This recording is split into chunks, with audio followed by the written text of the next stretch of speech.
Welcome to our channel. Today we how to back up your LinkedIn audio voiceovers with Audacity step by step clearly. Open Audacity on your computer. Create a new project by selecting File and then New. Prepare your LinkedIn audio voiceovers by locating the files on your computer. Drag and drop the audio files into the Audacity workspace. Click on the track to ensure it's selected.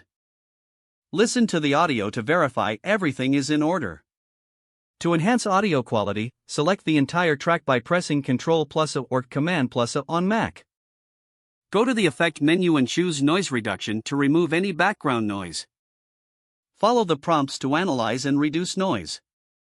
Next, you might want to normalize the audio levels. Select Effect again and then click on Normalize. Ensure all settings are selected as default and click OK. To add any additional edits, such as trimming or splitting, use the Selection tool. Highlight the portion you want to cut and go to Edit, then Cut or Delete. Once satisfied with your edits, it's time to export the file. Click on File and select Export. Choose your preferred file format, such as MP3 or WAV. Name your file and select the destination folder. Click Save and then fill in the metadata if prompted. Confirm your export settings and click OK. Your audio voiceover is now backed up and ready for use. Exit Audacity by selecting File and then Exit.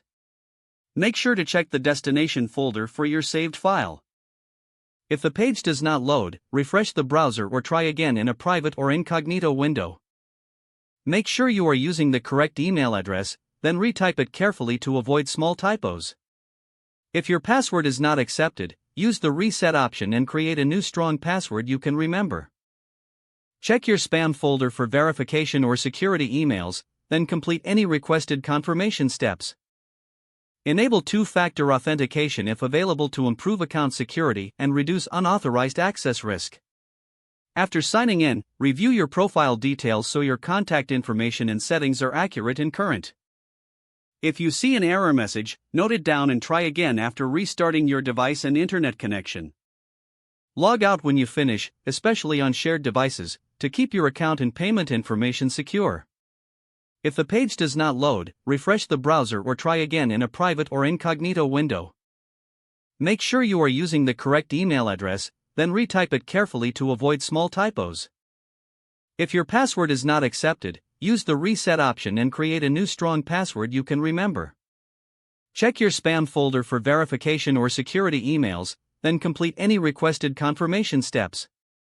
Don't forget to like this video and subscribe to our channel for more step-by-step tech guides.